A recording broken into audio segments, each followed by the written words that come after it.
Hi, I'm Mack, and I'm on a mission to see the hurting get healed and the healed go out and heal others, in order for all of us to experience the true love and light we desire. This podcast is me sharing my journey with you, so you don't feel alone in your journey. Welcome to the Golden Rule Revolution.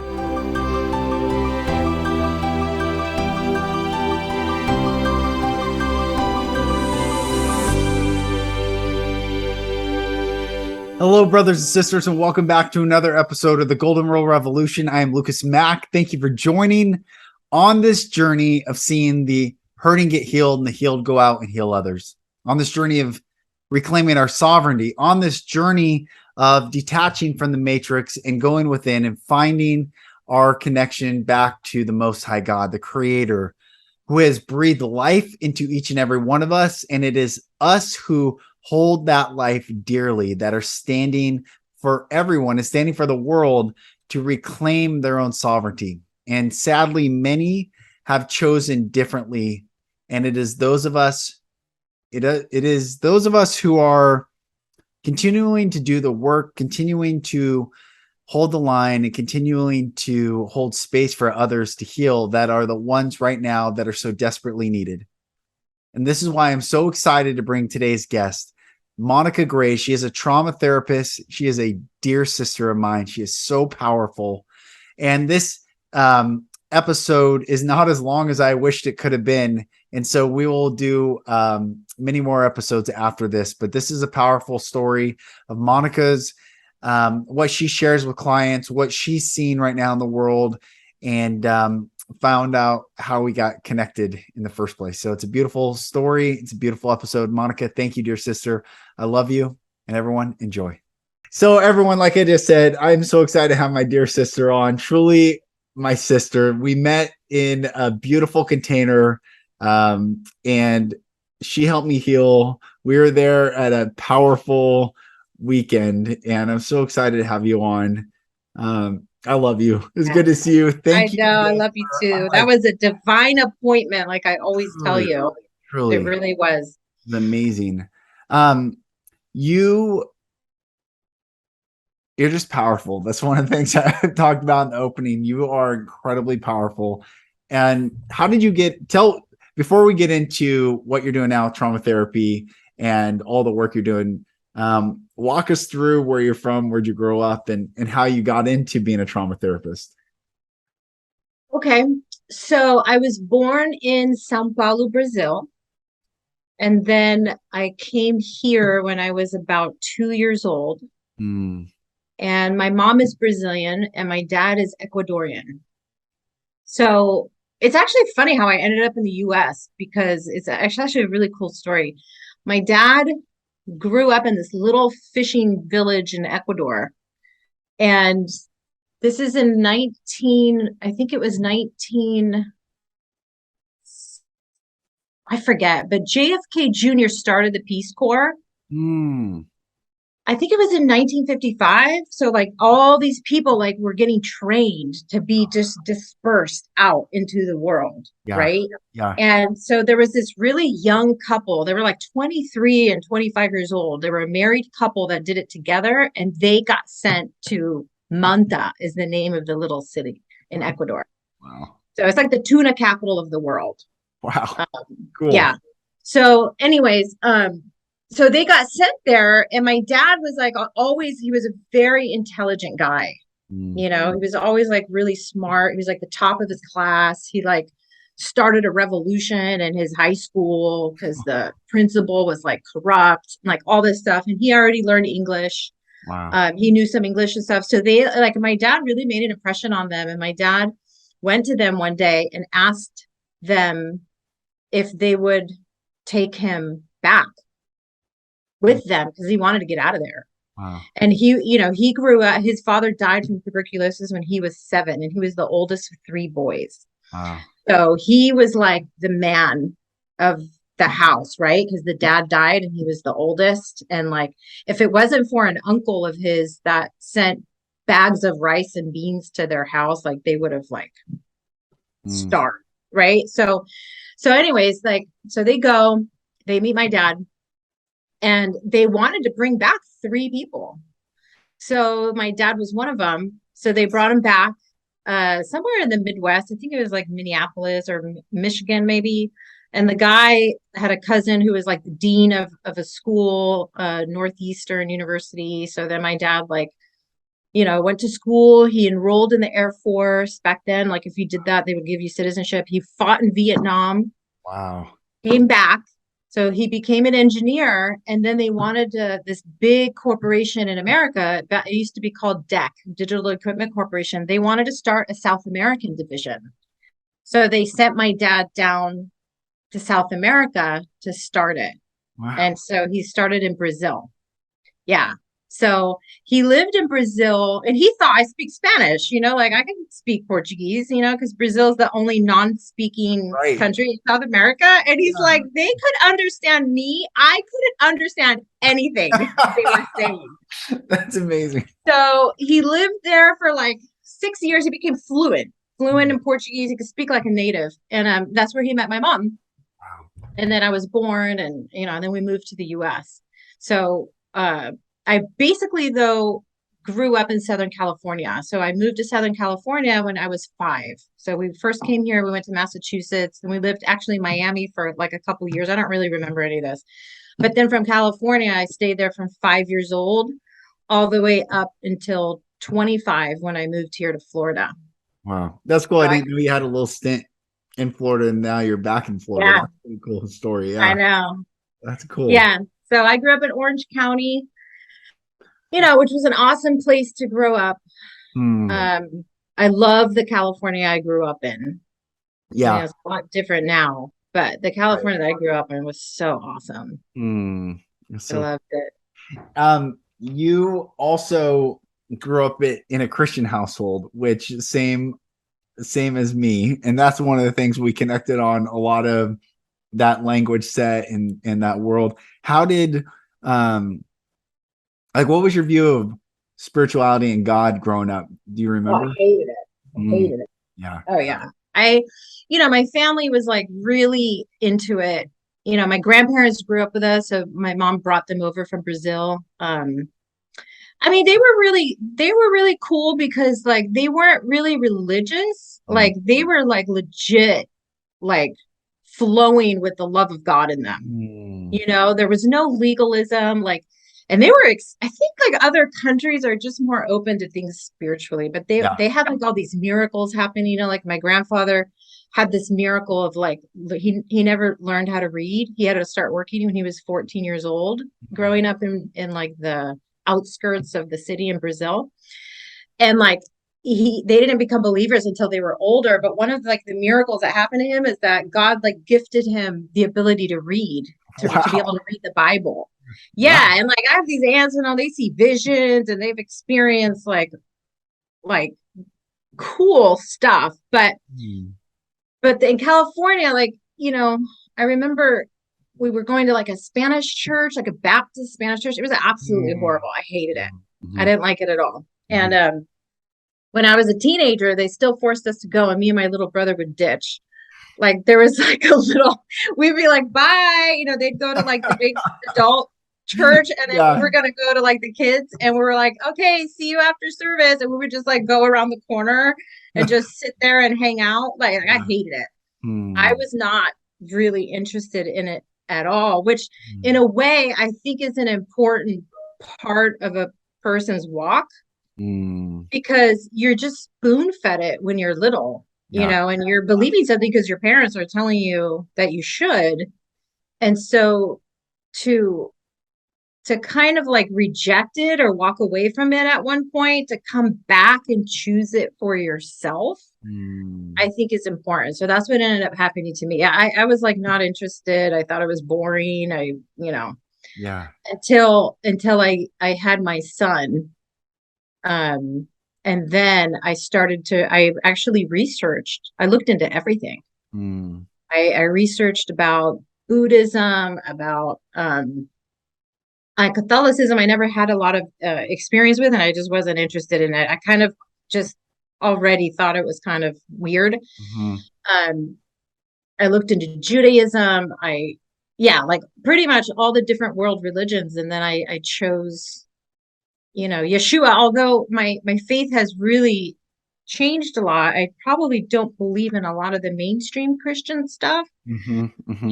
like what Hmm. is a little bit different as I'm learning Yeah. more and Yeah. stripping back things and getting back to like the raw, authentic, of like the movement of what it was, the way. Yes. So yeah, so it's definitely been a journey in that sense. It's amazing. Do you just everyone listening, Monica just said Yeshua, which is the Hebrew word for salvation or God saves, which is what Jesus's real name was, or in English it would be Joshua. This is the thing I don't understand. No one has a Hebrew name and an English name and a second English name that there's nothing connected to the English name of the Hebrew.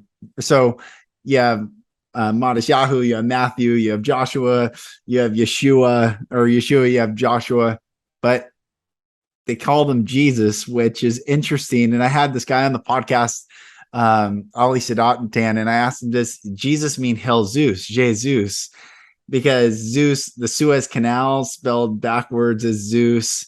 Everything is Zeus. The world is revolved around Zeus, which You was, always have these cool wordplays. yeah, Seriously, it's like really interesting. isn't it fascinating? All the Yeah. words that connect the reading it forwards and backwards and everything's spelling, and we write cursive, cursing, and what you write manifests, and even the vision board you have behind you manifesting from words and vision.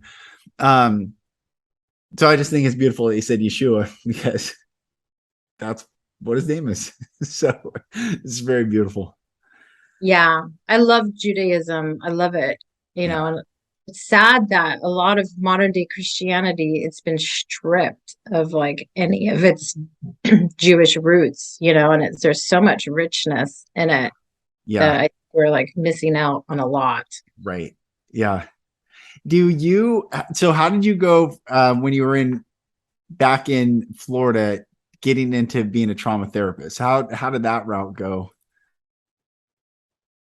So, I was a stay-at-home mom for a while. Mm. And when I moved here to Florida, I remember like in California, it was a little bit different where the kindergarten in California isn't like a full day like it is here. It's just like a short day.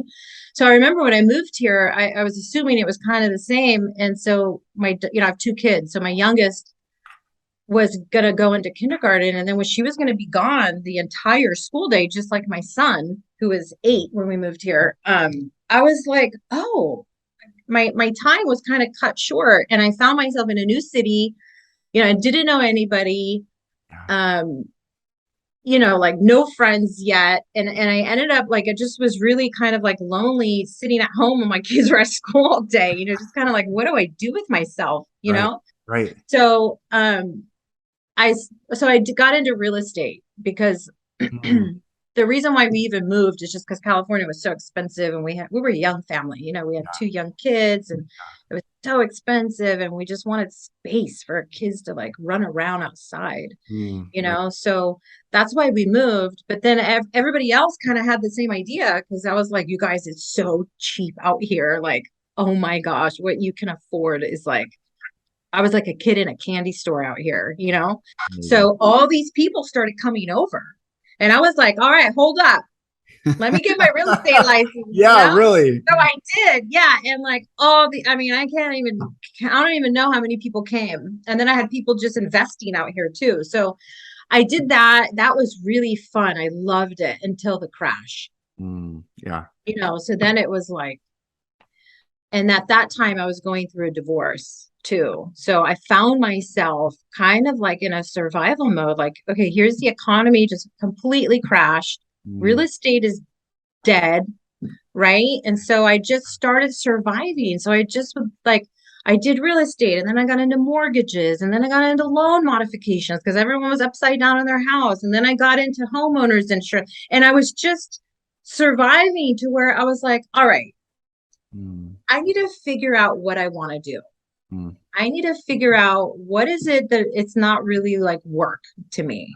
you know, and I can make good money, you know. So I like sat myself down and I was like, what is it that I want to do? So I went back to school, and it wasn't like apparent to me. It wasn't like at the very beginning I was like, oh, this is what I want to do. It just kind of meandered there, you Mm. know? And so, yeah, I went all the way through. I started at 30 years old with nothing, Wow. went back to school. Took me 10 years to do it because, well, actually little less than 10 years because I was a mom and had to work full time and, Yeah. you know, Yeah. like, so yeah, I did it. And then from there, I worked in treatment centers because we're like the capital, you know, number one place for that right here. And Mm. I just loved working Mm. with that clientele. I Wow. loved it. Wow. They were so raw and so beautiful. And then I started to see that like you can't just treat the symptom, you know, like you have to get to the root of it. And Right. so then I started learning how to do that. And I got really good at being able to get to the root issue right away. Mm.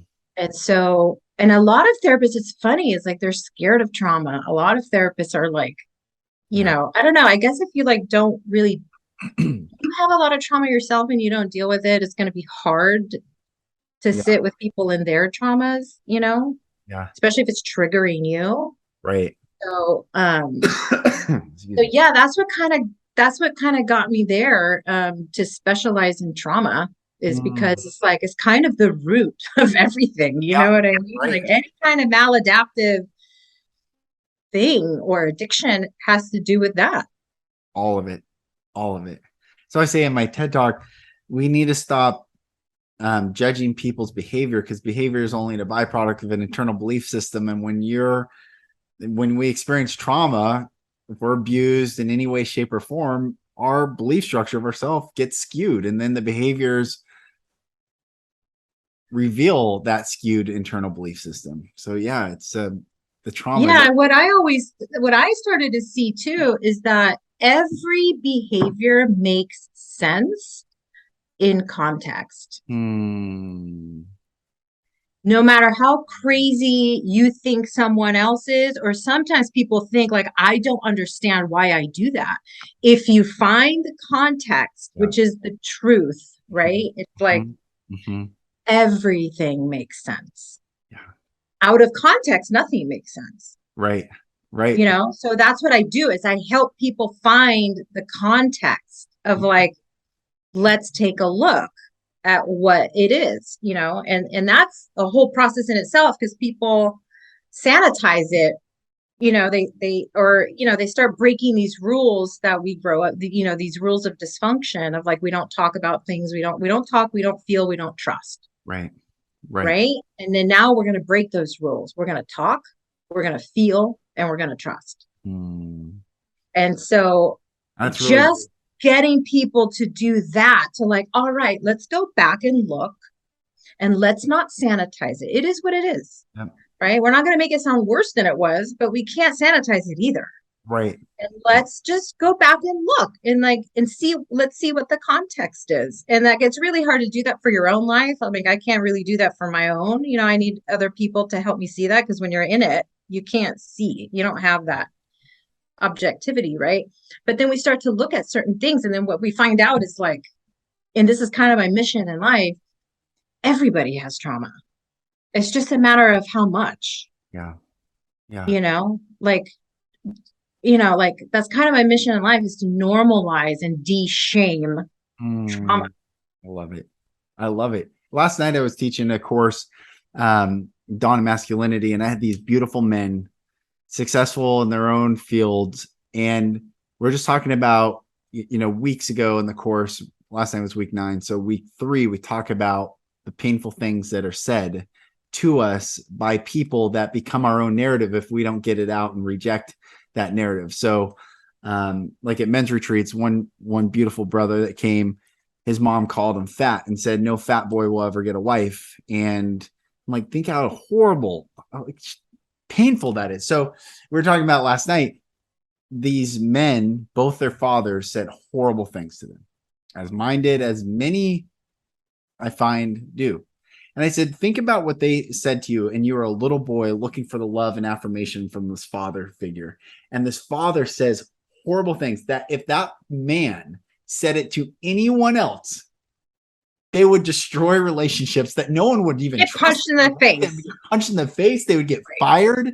They would certainly not get promoted in their corporate career if they heard the words that came out of their mouth directed to these little boys to anyone else. That is trauma. They didn't have to be beat. They didn't have to be molested or raped or abandoned. Just painful words. Yeah. Like, that's trauma. People just don't understand that it's okay. I think God intends us to go through trauma. I talked about this the other day. Like God says, all right, here's the story. Here's what's going to happen. Here's how it's all playing out. Here's who's going to do the trauma. And you get this, I really believe we get to see it all so that we can go in and be the hero of this story, and that nothing has happened to us. Everything's happened for us. And the perpetrator played the perfect role, and we played the perfect role. It's like a blessing to us. Like, we were the heroes. We're the chain breakers. We're the cycle breakers. We're the ones that are the true light bearers of this world. But when we don't understand that trauma, every person experiences trauma intentionally, then it becomes this like subset of society. It's like, oh, the drug addicts or the porn addicts or whatever addict.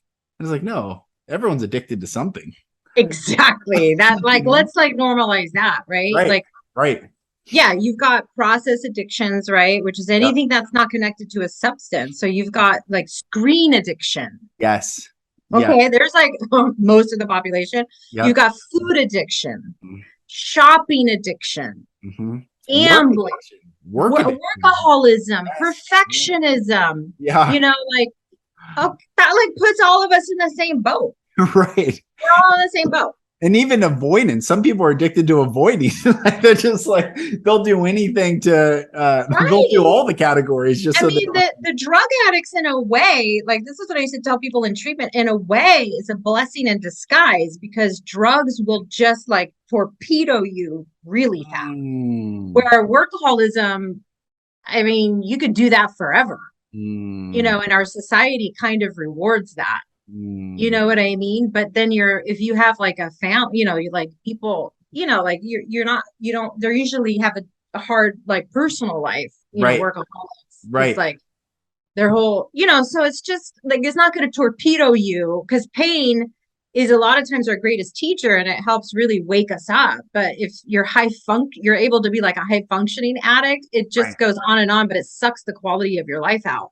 It's all the joy. It does. It's so ridiculous too. Like what, you know, I grew up in the church. I grew up, hardcore. That's all I can say. When my wife met me, we were dating. She's like, "Are you a fundamentalist?" And no one had ever asked me that. And this is after I attempted suicide in my life. I went hardcore in the paint. Like I really went hard. I would pray 2 hours a day. I'd bring a towel out with me to a field. And I was listening to this preacher said, no man's greater than his prayer life. If you're not praying, you're straying. If you're straying, you're playing. And I'm like, oh my God, I got to pray more. And then I was reading the stuff like Jesus asking his disciples, could you not pray 1 hour? I'm like, okay, 1 hour. Jesus is talking about an hour of prayer. So I'd go hard in the paint. Well, it was always interesting in the church. I was never meant to stay in that world. I was just like this bull in a china shop, and I was blowing things up and calling things out, but I was angry and I was hurting myself. I was trying to figure out like, why this world does not reflect the peace that I am truly seeking. And one of the things that I find in religion, you said drug addicts are so, in a way, it's the blessing, because it's the visual addiction. And I don't want to deviate too far, but I always find that the church world that attacked homosexuality. So I'm going to deviate, but there's a parallel to this thing. I'm like, these pastors are preaching against this, or, you know, they're preaching against the fruit. Like you were saying, like the behaviors, but it wasn't the symptoms, right? And I'd always go back to, there's these verses in the Bible. It says, these 6 things does the Lord hate, yea, 7 are an abomination to him: a proud look, a lying tongue, hands that shed innocent blood, a heart that adviseth wicked imaginations, feet that be swift to running to mischief, a false witness to speak his lies, and he that soweth discord among brethren. So the number one thing we should be in the church preaching about is pride. Nothing else. Like the first thing God hates is a proud look. And the first thing I think we should be talking about in healing is trauma and addiction. And like, so my point being in all this is it's so easy to judge what is seen. Like, oh, the homosexual community, like, who cares? They're hurting people. Everyone's hurting. I'm hurting. Just straight, gay. It doesn't matter like where we're coming from in this angle. Every human being has trauma that we get to heal, and trauma that we get to hold space for, and trauma that we get to help them acknowledge. I think so many people are like, I didn't experience trauma, because they look at maybe my story or something that had worse happen, and like, it was, I didn't have it that bad. And I'm like, you had it as bad as you are supposed to have it, so that you could break your lineage cycle, whatever it is. Yeah. And what people don't realize, like, trauma for a long time was like such a, like big word, but there's different kinds of trauma. There's covert trauma too. So like that example that you gave of that guy and what his father said to him, that's how most people think of trauma. They think of it as like something bad that happened, right, that shouldn't have happened, right? Well, there's another kind of trauma, and that's where good things that should have happened didn't happen.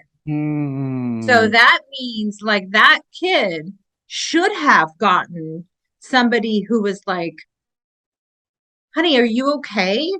Like, what happened today at school? Oh, well, people were making fun of me because I'm fat. And it's like, oh my God, I'm so sorry. Putting a hand on the back, like giving support, attuning, recognizing, helping a kid like identify emotions and pulling it out of them, right? Because as a kid, when you have big emotions, you don't know how to deal with it. That's what you need your parents for, is to help you deal with big emotions and help you, feel them and identify them and things like that. And so just that attunement and then the welcoming of, tell me what's going on with you. Yes. Right. So that's the talking. And then if you're emoting, it's okay. So many families, they're like, oh, feelings.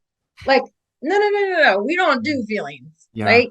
Nobody says it, but like you get the picture growing up in a family like that of like, oh, no, we don't do feelings. That's something you do in your room. You go away, you have your feelings, and then when you can slap a smile back on your face, you can come back out. Like I've had to break that in just recently in the past, I feel like 4 months, because I'm just, we're going through it. Lauren's like, because I'd be like, if you want to cry, totally go cry, but go cry in your room. Come back when you're ready. Lauren's like, no, you don't send them away to cry. And I was like, okay, yes, you're right. Why in me am I feeling uncomfortable to hold space for them? They're little babies. They don't have their prefrontal cortex fully developed. They can't process what they're doing. And I know. And that's the thing. That's what trauma does to you, right? It's like, it's really hard to give something that you never got. Yeah.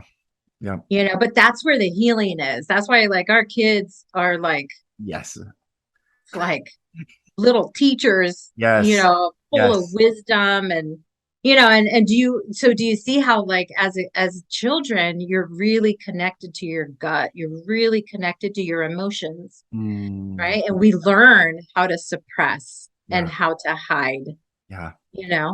Like when you're little, you're just naturally, I mean, if a kid is, if you get the lollipop taken away at 2 years old, you're gonna have a temper tantrum. Right. You're like, you feel your emotions as they come up in real time, and then we like lose that. That's why I love it when I hear that quote about like healing is about unbecoming. It's unlearning. Yes. All the things, Emily has this awesome little, they like to give out little maps and stuff in that space. So one of them was like, it's a return to innocence. Yes. But with wisdom. Yes. Because in childhood, you're innocent, but you're naive and you're gullible and you're easily manipulated. Right. So healing is like you return to that innocence, but with the wisdom. No, you're no longer like naive and gullible and easily manipulated.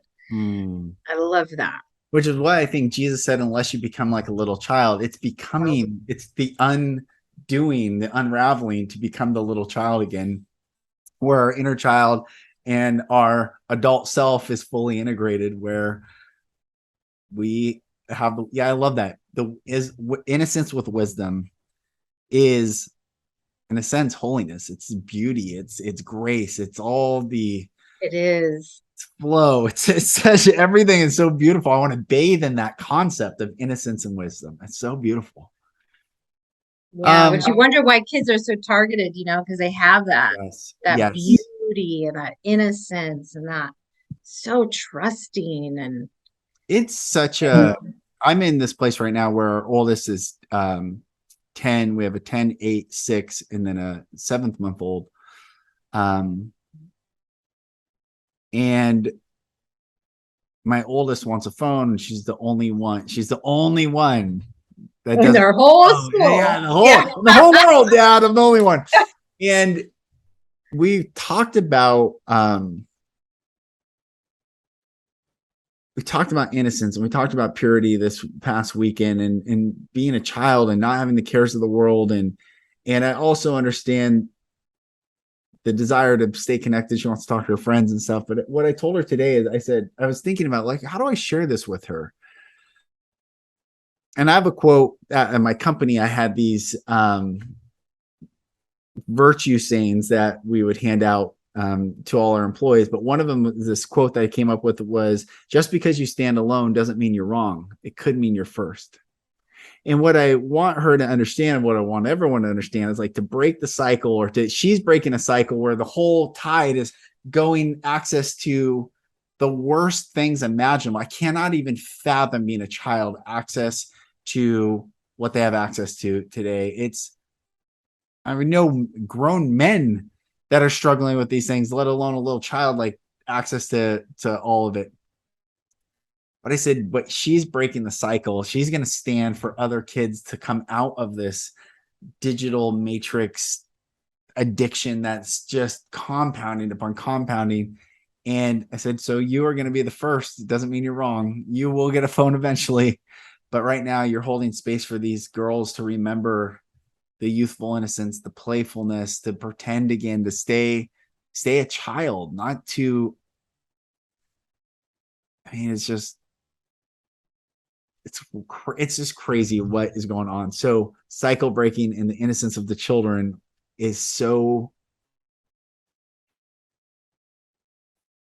just it's so precious enough to protect it. Yeah. And as a kid, it's like their job kind of as a kid is to, like, push, and test limits. Yeah.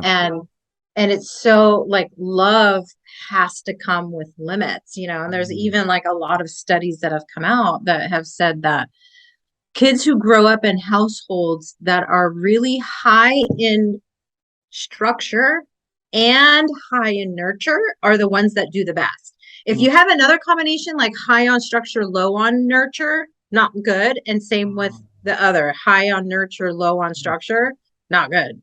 But having both is really good. And I love it. In family therapy, there's a cute saying that I always liked that said, rules without relationship lead to rebellion. So if you just have, like, rules, but there's no, it's just like, it's that authoritarian, like, because I said, and it's my way, and that's it, right? Like, there's no context. There's no, like, listen, my sweet, girl. Yeah. The reason why is because I love you and I care about you and I want to protect you. Yeah. Yeah. And, like, there's, like, I understand this is what everybody else is doing, but it's actually really not that good for us. It's not good for you. Right. It's not good for them either, right? So when that relationship is there, the rules are much more easily palatable. Yes, totally. Yeah. And they're I mean, it's so crazy just to talk about her experience. There's a furry in her class where she's like, do you know what a furry is? I was like, yeah, I know what a furry is. I was like, does everyone play with it in the class? She's like, what? And I was like, I thought she was saying Furby. I was thinking Yeah, Furby. that's what I was thinking. Yeah, Yeah. no, So what is that now? a furry is a child who thinks it's an animal and acts as the animal throughout the day. So this child, this girl in her class is a dog and bit another child the other day. And I was like, this is craziness. So thankfully, I have the contrast of this, how far the craziness could go. And my daughter's like, oh yeah. I'm like, the world's just, it wants to do everything to, and that child, the furry, that's probably her protective mechanism to whatever's going on. And I mean, that's a wild dynamic. God, that's what it's Like, gonna come to though. It's gonna be like I feel like a dog on the inside, so I am. And it's yeah, like, it's, how far do we want to take this? You know, like it we is, can take it this. is We can take crazy. this pretty far. Yeah, yeah, totally. Like Yeah, it's wild. Do so. How, and I don't know how much you want to talk about it, but how did you keep growing in your own personal development where you started learning about other modalities, and like, I don't know if I want to talk about where we met, just how your journey of learning and healing and different modalities, how has that helped you in the work that you're doing? so, so one of the things, um, yeah. So kind of one of the ways that led me to where you and I met is, well, I've always been a really big reader ever since I was a little kid. Even when I was a little kid, I would read these like Sweet Valley High books, and I would drag my dad to the bookstore to buy me the next one, because it was like all in sequential order. Yeah. All through high school, I read. I always loved to read. That kind of turned into like self-help books, Mm-hmm. probably like around third, like probably around the time I went through my divorce when I was around 30. Um, and so like I've just been like reading and reading and reading, and it's so I always say God speaks to me through books. Mm-hmm. Always, because it'll get me on a rabbit trail that would lead me here, and that leads me here, and that leads me here. Yeah. Um, so there's a couple of people that I started listening to and I really, really liked. So when I Mm-hmm. was in the addiction, the whole treatment center world, there's this guy, I don't know if you ever heard of him. His name is Dr. Gabor Mate. Oh yeah, yeah, he's amazing. Oh, like, and the way that I am, I kind of have an addictive personality myself, right? So like when I get onto something, I just like inhale it Mhm. until I've got everything, and then that will lead me into something else, and then I'll just kind of like, Yeah. so I was stuck on him for like a while, like the stuff that he was saying, even about like addiction, he's like, the addiction is not the problem. It's not why the question isn't why the addiction. The question is why the pain, That's and that your yes. addiction is an attempt to solve a problem, Mm, and so it works. right. It works at first. The problem is it's not, and this is what he says, it's not a long-term solution. Like it doesn't work long-term. It works immediately, but not long-term. It causes more problems eventually than what it's solving. Mm, So when I started like listening to him, he is really into plant medicine. hmm, hmm. And he would you could like go with him down to Peru to do ayahuasca ceremonies. And at that time it was like 5 grams. So I was Yeah. like, dang, that's so expensive, Yeah. Yeah.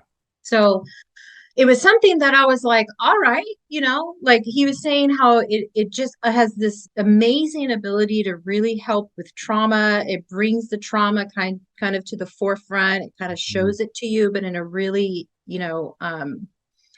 non-judgmental way, and so mm, that's what got me started and looking into that. mm. And I just happened to mention it to my acupuncturist. That's I all. was like, I don't know why I mentioned it. It just came up, Huh. and I Yeah. was like, yeah, I'm kind of thinking like I want to try ayahuasca.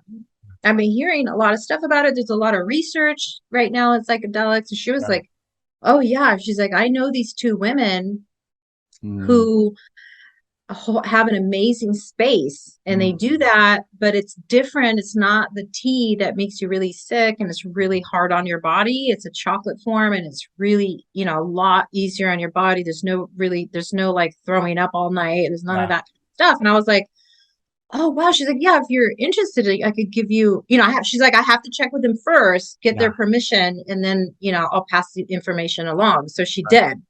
It's amazing. And it took me a while because I was like kind of scared. Yeah. Um, Yeah. I wasn't scared of like the actual experience. I was more scared about if it was like permissible Mm. on Mm. like in a spiritual way. If I'm like not opening up a door Yeah. that I'm not supposed to open. You know Yeah. what I mean? So Yeah. yeah, so I was really scared, but where I kind of landed on that was um when you look at the world and like I've always had beef with the pharmaceutical industry. Mm-hmm. Mm-hmm. Like to me, that stuff is a really dark energy. It's all Yeah. about profit. They don't really care about people. They want to make you a lifelong Yeah. patient, Yeah. that never cures you, Right. and then you can't get off of it. Right.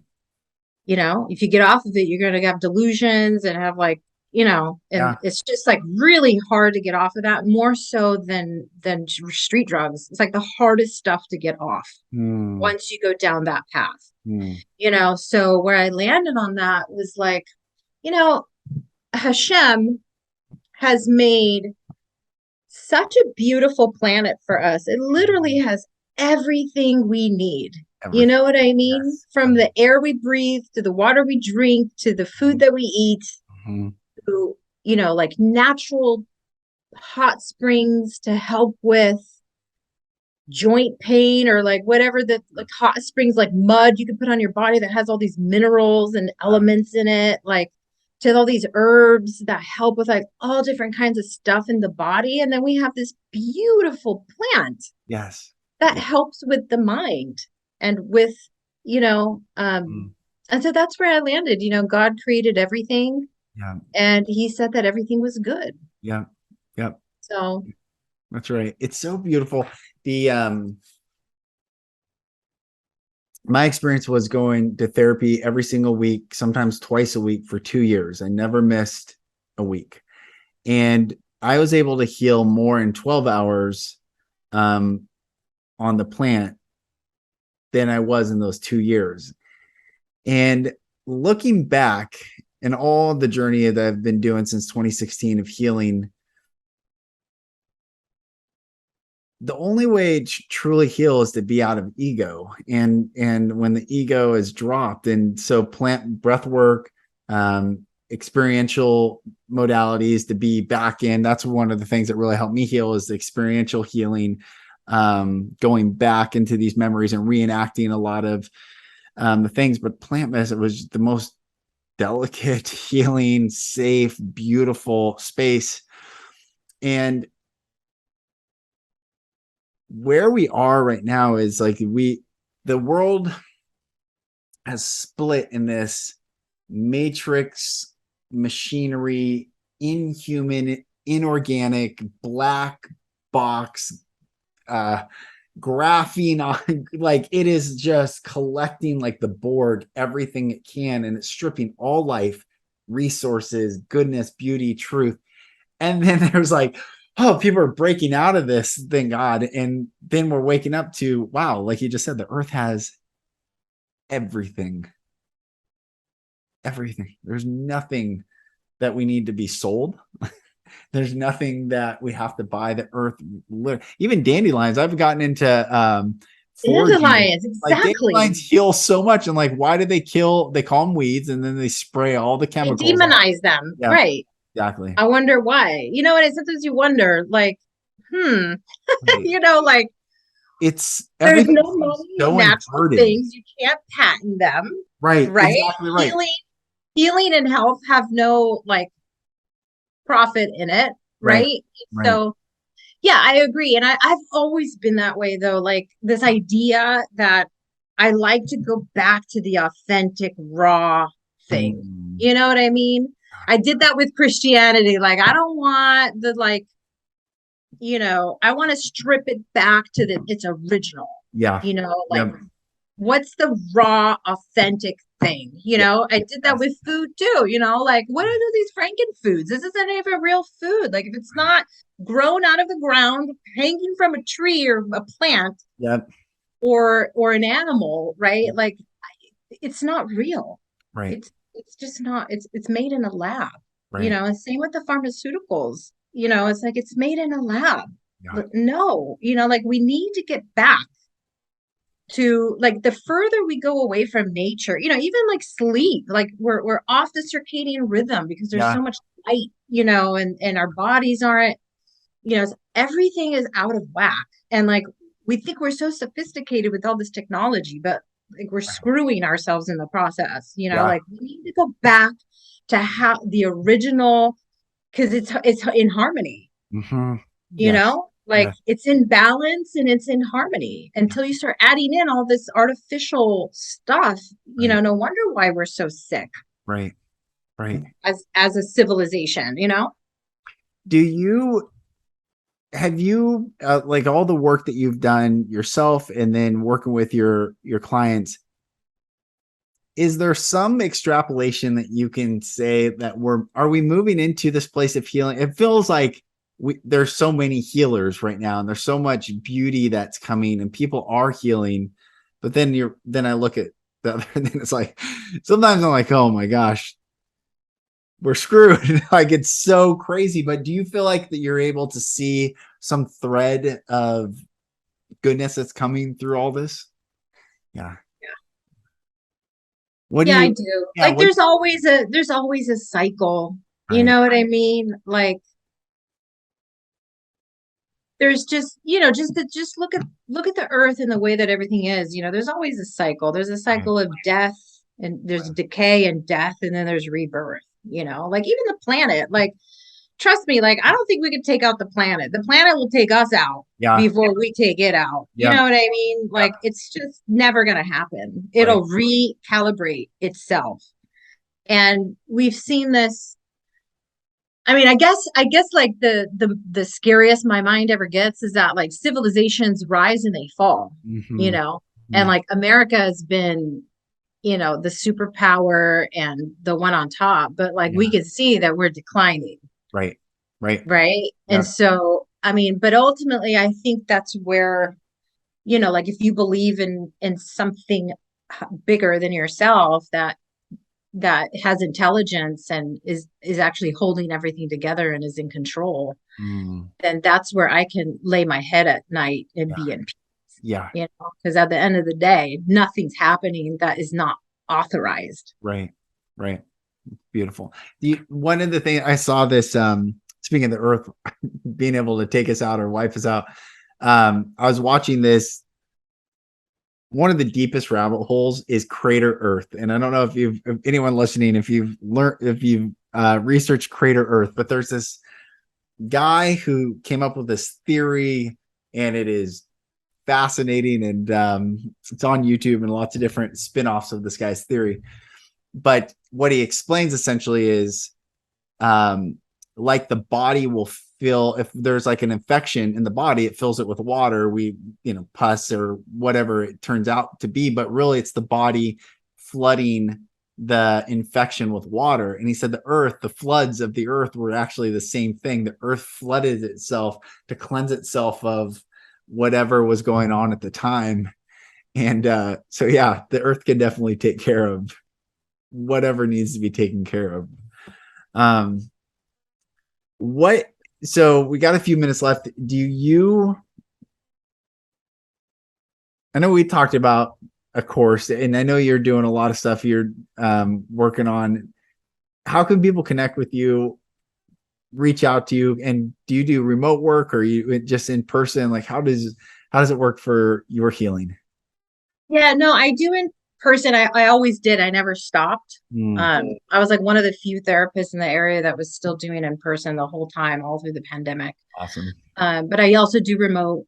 Um, and the name of my practice is called Sacred Ground Practice. So that's my website, Awesome. sacredgroundpractice.com.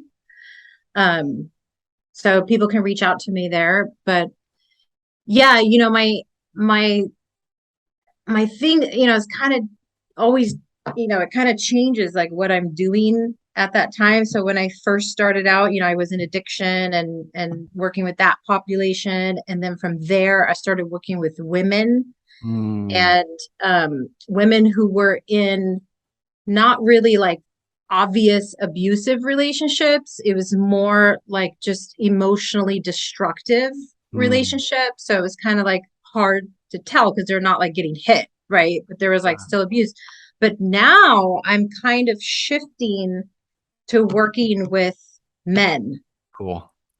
Yeah. Awesome. Because me and you, like we kind of, and I wasn't going to do this before where I'm going to work with men, you know, because there's a part of a belief that I have is that men make men. Mm, Women don't make men, you mm. know, men make men. Yeah. But now I've just been getting a lot of men in my private practice who,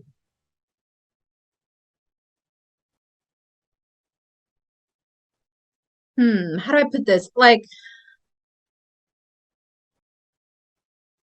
they need a unique perspective, Mm, you know, and it's something that I can offer. And this is always like it always comes out of personal experience too. Like whatever we teach the most what, you know, like what we need to learn yeah. ourselves. And Yeah. so part of using what I just went through over the last 3 years, you Mm, know, it's like kind of coming because, you know, I have a belief about our traumas that like it wasn't for nothing, right.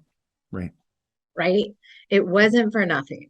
Mm, And so now I can take some of that and I have a very specific experience and perspective that I didn't have before that I'm starting to use more mm, now in my private practice. And I don't like really advertise that much, you know, besides having a website and a Psychology Today profile. A lot of the business that I get is from word of mouth mm, or, you know, treatment centers that I've worked in the past that they remember me when I was a group facilitator or a EMDR therapist there. So they'll send me people, but I'm just getting a lot of men right now. And mm. they all have the kind of the same issue. And so, which is, you know, I don't really believe in coincidences, but like Mm. I'm really, you know, able to really help these guys just based on what I've been going through. Amazing. And I really believe when men heal, the world heals because men are the container, the masculine energy is the container for the feminine to dance in. And with the broken masculine has been a broken container in this world. So you Yes. helping the men heal allows us all to, men or women, just all of us to drop our walls and like, I know. And me and you beautiful. talked about that night. Like, if men Yes. heal, everybody heals, Yes. Yes. you know? Yes. Yeah. I love it. Hmm. I love you. Thank you for coming on and doing this and sharing. I will put your information in the show notes. So everyone, please connect with Monica. Even just tell her thank you because she's a beautiful soul and I love you. And I get to see you next month.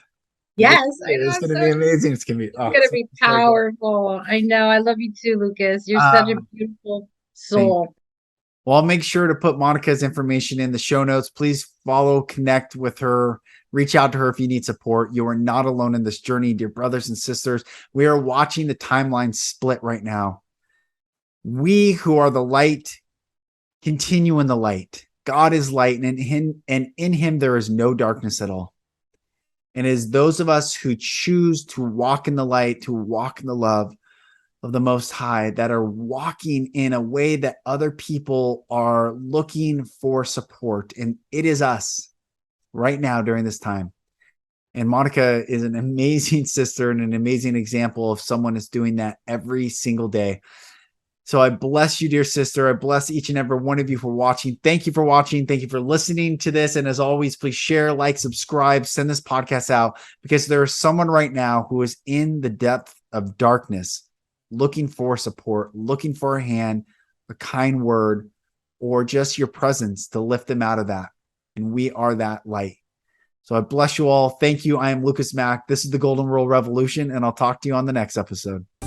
Thank you, brothers and sisters, for listening. For support in your journey, go to my website, lucasmack.com.